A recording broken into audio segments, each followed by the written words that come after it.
Today on Backstage Pass, we dive into the powerhouse rock sound of the Truth Untold with Rose Cora Perry. Hailing all the way from London, Ontario, Perry and her band have been shaking up the rock scene with a unique blend of 90s grit and contemporary edge. With a series of festival performances, award nominations, and widespread attention online, Perry's journey is as impactful as her music. And today, we'll explore the inspirations behind her career, highlights, and what it means to bring a bit of that 90s spirit back to today's rock.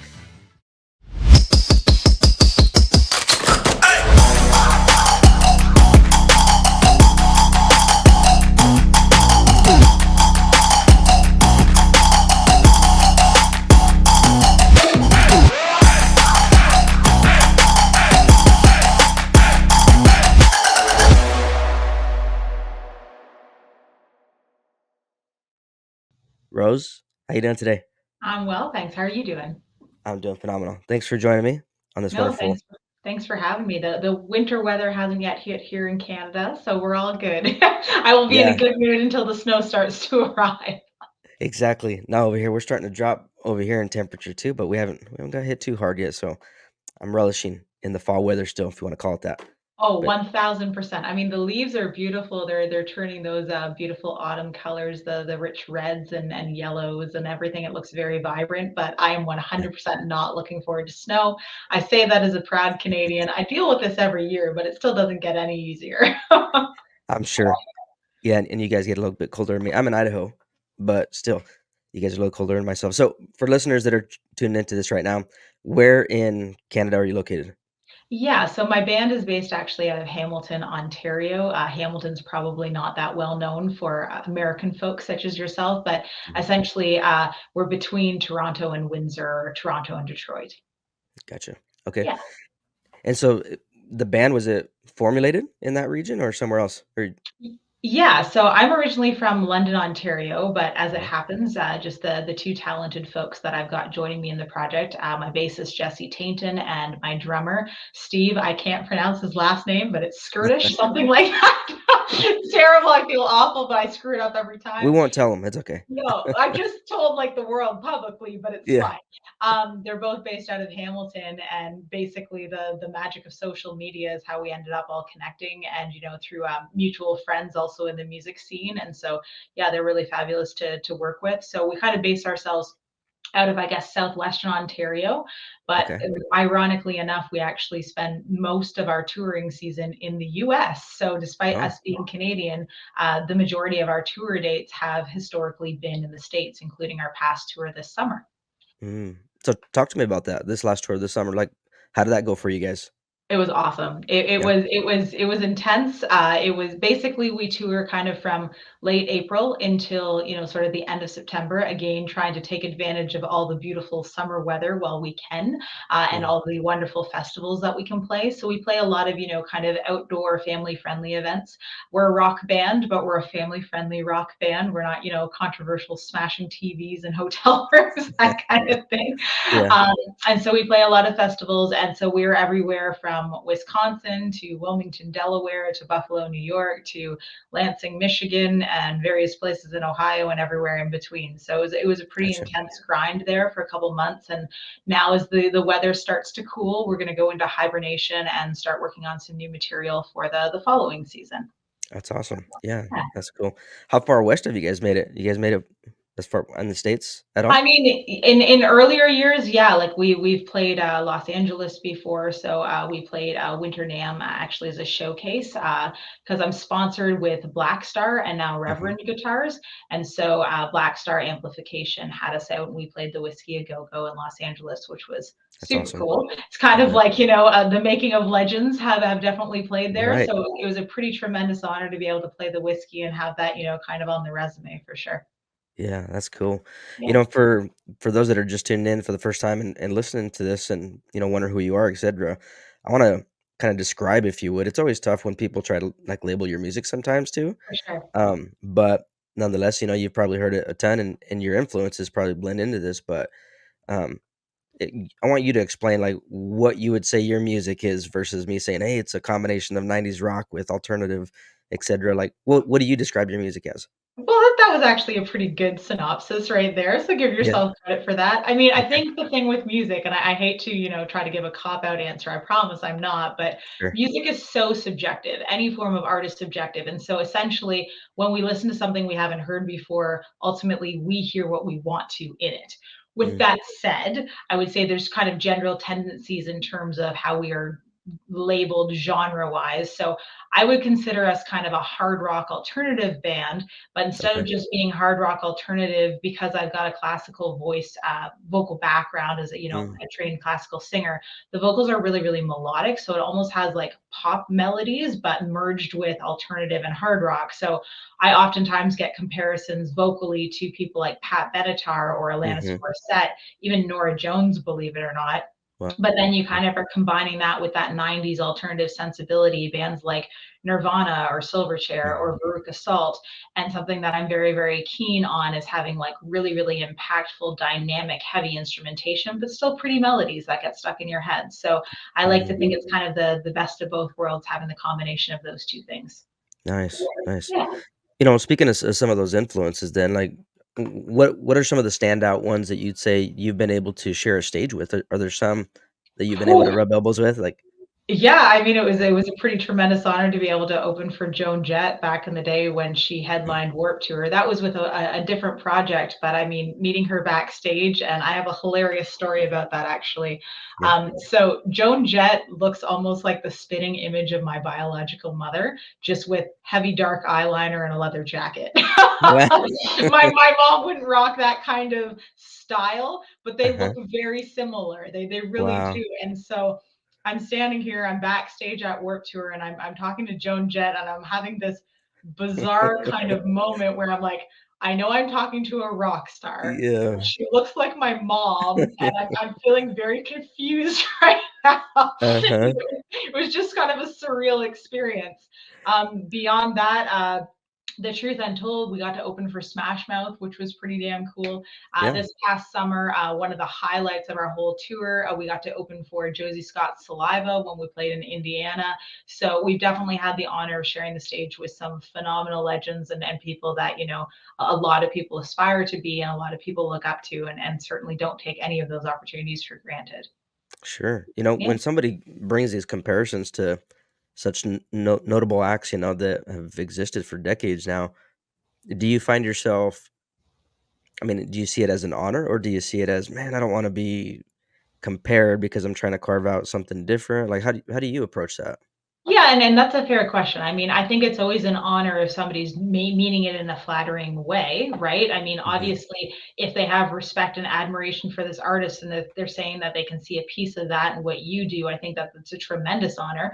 But at the same time, every artist 100% wants to find their own voice and find their own style. So I would like to think that I've kind of tried to take the best of my different influences because I've got a very kind of strange musical origin story in that truthfully, when I started vocal lessons back when I was 4 and writing songs when I was 7, I honestly thought I was going to go on Broadway and be the next Mm. Sarah Brightman. Like I was Wow. obsessed with Broadway and torch and jazz singing, and I certainly had no indications or desires to become a rock musician.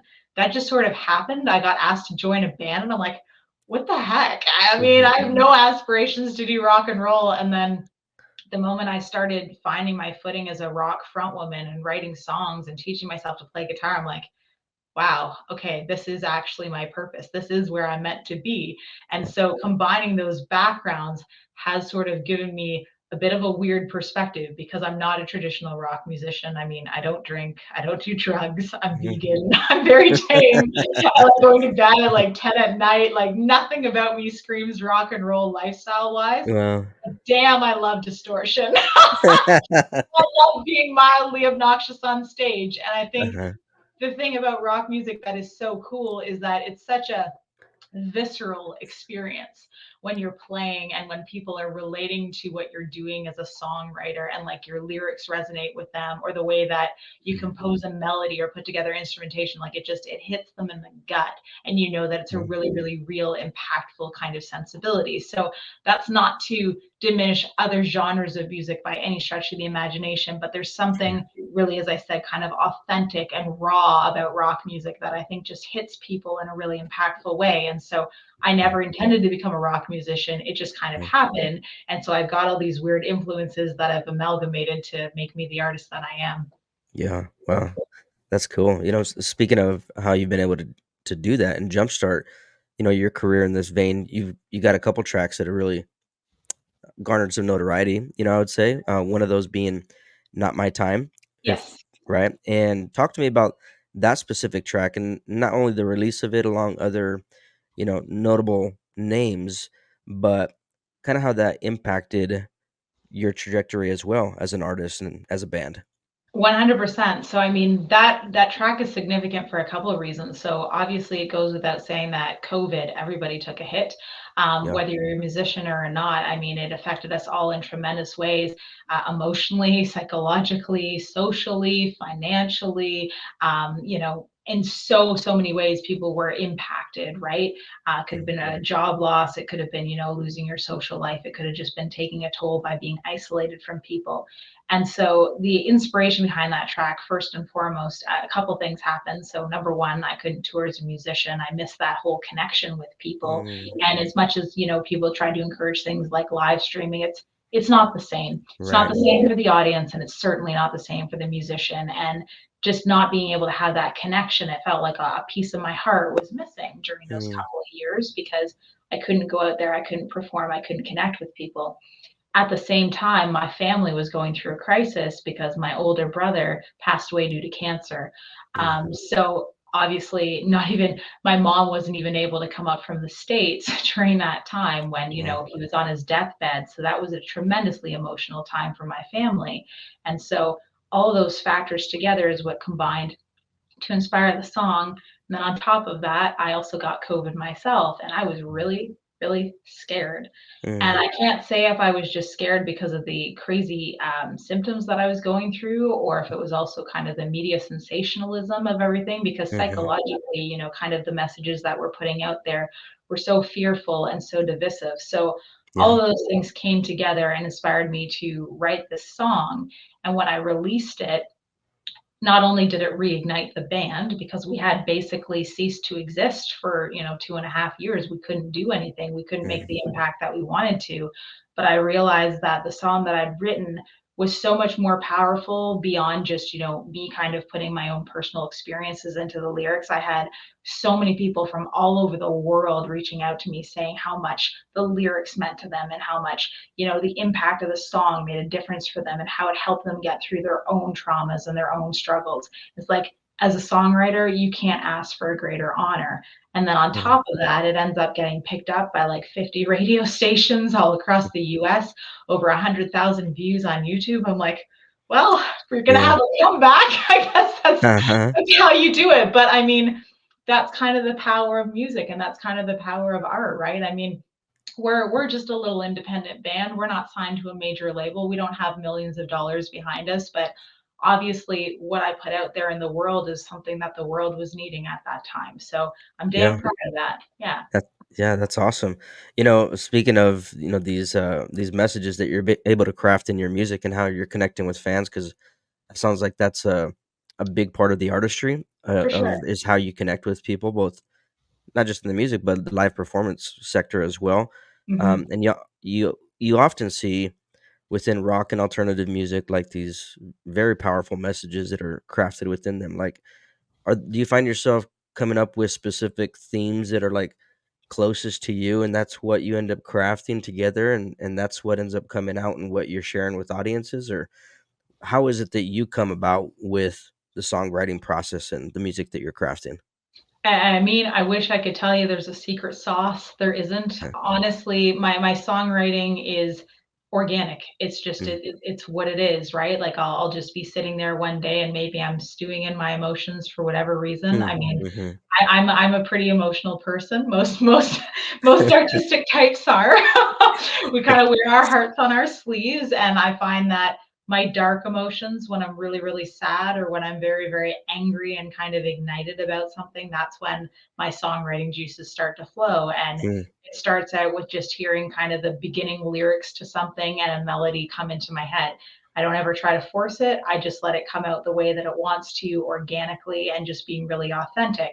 As far as kind of what inspires those things, I mean, yes, obviously a huge part of it is my personal life circumstances, but then also I'm inspired by what's going on in the world and kind of the temperature of the climate. So Not My Time was initially inspired, as I said, from very very personal circumstances, from mhm, my brother passing away to me dealing with COVID and being scared for my own life and saying it's not my time to die, but also wanting to create a message that would resonate with others and make them feel like they were heard and that they were understood. So I think as an artist and as a songwriter, I mean, the songs and the musicians that really stuck with me were the ones that when I listened to them growing up, I was like, I feel a piece of myself in what this person's saying. And I mm, felt understood and I felt heard and I felt like there was somebody else out there in the world that kind of got me.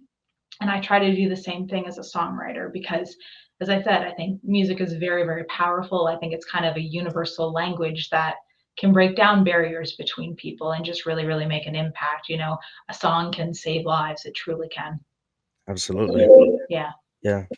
I was coming across a stat, if you would, or a story. You'll have to correct me if I found it incorrectly or not. But Oh God.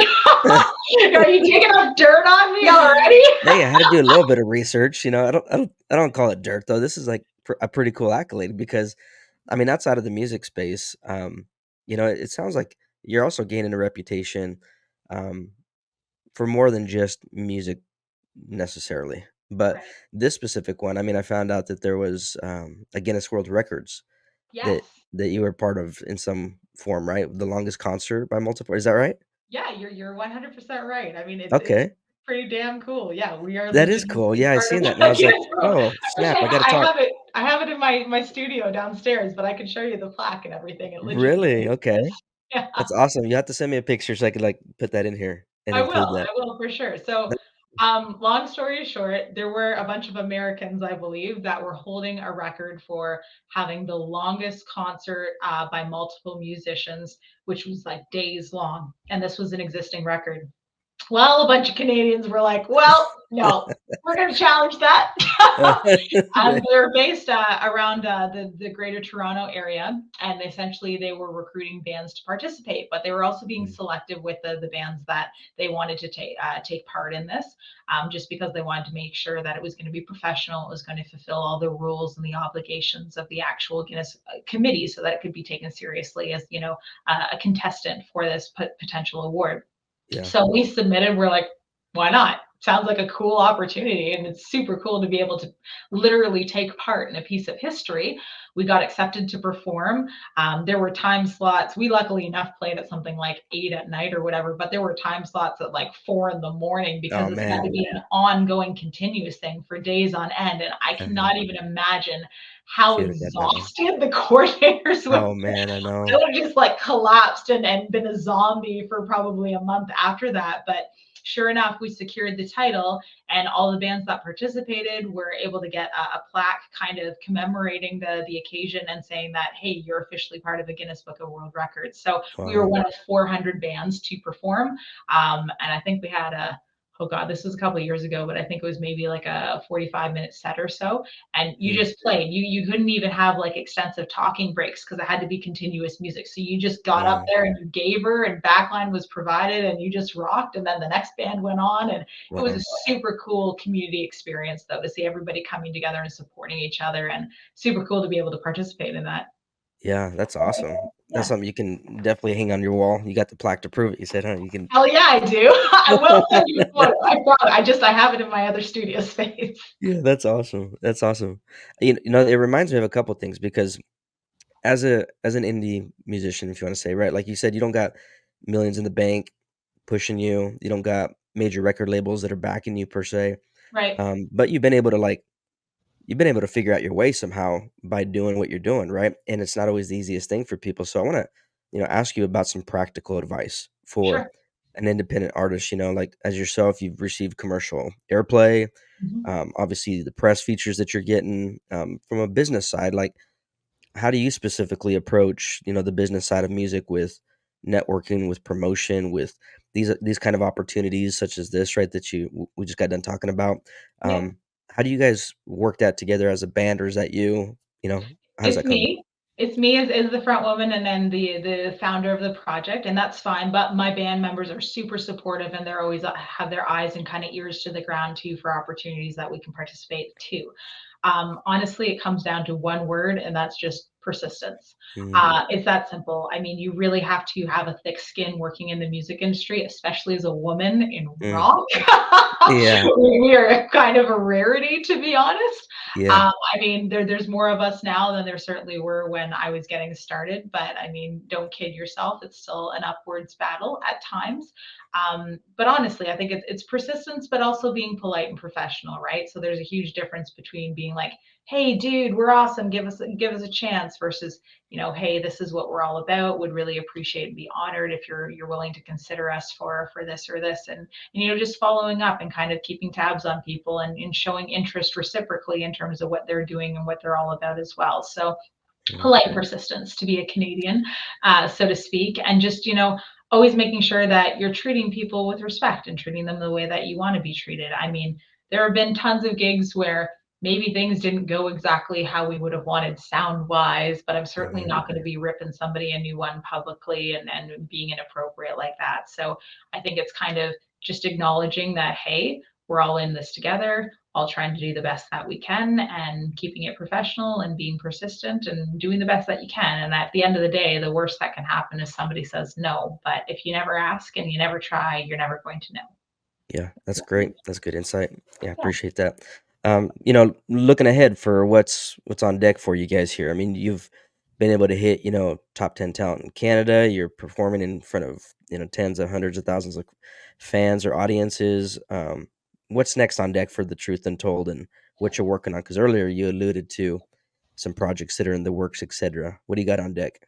World domination, obviously. Yeah. Ooh, nice. Yeah. No, we're right now, as I said, kind of working on some new material that we're going to be releasing, and then the hope is obviously continuing with the touring plans, pushing it further, and just seeing how far we can get. I mean, the reality is that we can't really ever predict what's going to happen. So all we do is kind of put it out there into the world and hope for the best and just keep pushing and pushing forward. So I'm super excited though, come the next year. So early next year, probably January-ish, I'm hoping that we'll be releasing kind of our next official single, which will actually feature both my band members, Jesse and Steve, rocking in the video with me to kind of formally introduce them and sort of welcome the new branding direction that we're going with this project. So super excited about that and super excited about the single and really, really hoping that people are going to dig it. And as far as kind of touring plans, we'll have to see. I'll have to keep watching. Yeah, that's awesome. Yeah. One other question I want to circle back on with what I mentioned before about some advice, because you just prodded me to think about, you don't find a lot of women rockers, or at least front faces. Right. Speaking directly to, because I've only met a couple or a handful that I've actually had the opportunity to cover in some way, shape, or form, in a feature. Because it's not like they're not present per se, but the front person is another story. Somebody Right. leading the charge in that sense. Right. Speaking of those people, if there's anybody that's listening that, is a female, front person for a band, etc., like you've mentioned about this character of perseverance, and that being one of the character traits that you'd have to have in this arena. But speaking Right. specifically to women, what else would you say is something that you can give them as some wisdom, for what they need? I mean, this is going to sound maybe controversial and contentious. No, go for it. Yeah. Um, From my stance, I think that it really discredits you if you try to rely on your beauty and your looks to get ahead. Mm, That's not saying that you shouldn't be proud of what God gave sure. you naturally, absolutely. I mean, I'm confident, I feel happy about, my beauty. I thanks my parents for, Mhm. having good genetics and all those kind of things, but I don't wanna be reduced to only Mhm. having that to offer. Yeah. From my stance as a musician, it would be no different if I were a male musician. I want to be recognized first for my talent and my contributions. So I really get upset when I see the qualifier female musician, Mm. female songwriter. No, I'm just a rock musician. I'm Yeah. just the same as my counterpart. You wouldn't say male musician, Right. male songwriter. So I I think that absolutely, if you've got it, flaunt it. If you want to be proud, hey, that's all wonderful, but do it for yourself. Don't do it for validation. And certainly do not do it just because you think that that's the way to market yourself. Because, in my humble opinion, it reduces you and it doesn't actually give you the respect that you're looking for. And it's also going to attract the wrong kind of fan base. I mean, Mm. the male fans that we do have as a band, they kind of know better. That Mhm. that's not what we're about. I mean, you Yeah. won't find any photos of me being super scantily clad. Like, Mhm. I'm here to be a badass rock and roller, female or otherwise. True. It, like, reduces you down just to a piece of meat, eye candy for people, and it's like, Right. are they looking past that and actually looking at the artistry Are behind you what you're putting selling together? porn or are you selling music? I mean, Exactly. I don't wanna be that blunt, but I'm like, legitimately, Yeah. I know I'm a beautiful woman. I don't wanna be seen as just a beautiful woman. I'm Yeah. I'm a musician, right? So, Absolutely. yeah, you have to understand that who your audience is and what you're gonna be attracting, and I see women do it all the time, and then, as Mhm. a consequence, the only comments and interactions that I get are how hot you are. It's like, "But is that what I'm selling?" Right. Right. And then you kinda dig yourself into a hole there, and it's like, how are you gonna get out of it now? You got it. Exactly. So, Yeah, I gotta give you a virtual fist bump for that one. cool. Yeah. That's good. Appreciate you sharing that. As a final plug, where can people find you at and look you up, whether it's for upcoming dates if they're in that neck of the woods or just online streaming your stuff, where can people find you? Yeah, so quite simply, you just go to my website, which is my name, Rose like the flower, Cora, which is Cora, and then Perry like Joe Perry from Aerosmith.com. Yeah. Nice. Well, this has been a pleasure, Rose. I appreciate the energy, appreciate the vibe. You've been totally phenomenal in jumping on deck with me. So thank you so much for joining. And we're gonna keep tabs on you to see what else is dropping up in here in the near future. Well, thank you for having me. It was awesome speaking with you. Loved the questions, and hopefully I didn't get too riled up as a rock and roll rock and roll No, musician. not at all. Not at all. Thank you, Rose. Awesome. Have a good one.